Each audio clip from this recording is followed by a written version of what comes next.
Hello everyone, সবাই কেমন আছো? ভালো আছো তো? তো আজকের রেসিপি আমার ড্রাই ফিশ, যেটা উইদাউট এনি মশলা, বাট খেতে ভীষণ টেস্টি। তো এটা বানানোর জন্য আমি পেঁয়াজ নিয়েছি 3টা, একটু রাফলি কেটে নিচ্ছি, কেন কি ওইটা আমি পেস্ট করে নেব লাস্টলি। দেন আমি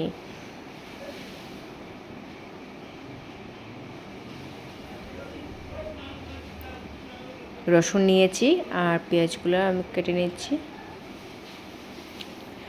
তো এখানে শুকনো লঙ্কা আর কাঁচা লঙ্কা দিয়েছি, ঝালের পরিমাণটা নিজেরা বুঝেই দেবে। এই কাঁচা লঙ্কাগুলো ভীষণ ঝাল হয়, তার জন্য শুধু 2টাই দিয়েছি।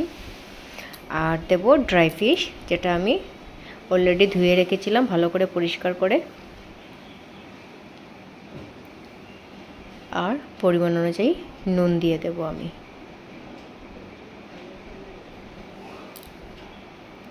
কিছুই যাবে না, লাস্টলি শুধু যখন পেস্ট করে নেব একটু মাস্টার্ড অয়েল লাগবে। তার আগে আমি ওইগুলো একটু বেশি ফ্রাই করে নেব, একটু স্মোকি ফ্লেভার আসতে হবে বাস।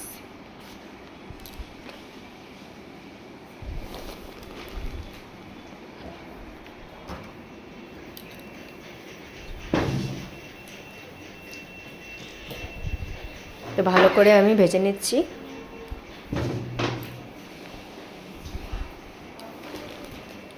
তারপর আমি ঠান্ডা হওয়ার জন্য রেখে দেব।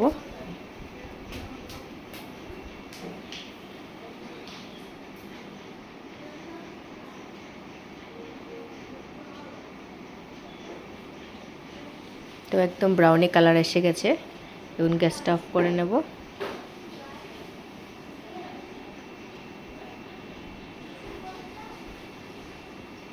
তারপরও একটু নাড়াচাড়া করতে হবে, না হলে নিচে লেগে যাবে, কারণ কোনো অয়েল ইউজ করি নাই। তো এখন এমনিই ছেড়ে দেব। ঠান্ডা হয়ে যাওয়ার পর একটু মাস্টার্ড অয়েল দিয়ে ওইটা পেস্ট করে নেব, বাস হয়ে গেল। এত ইজি, বাট একদম ডালের সাথে বা গরম গরম ভাতের সাথে ভীষণ টেস্টি হয় খেতে। বাই বাই, সবাই ভালো থাকবে, সুস্থ থাকবে।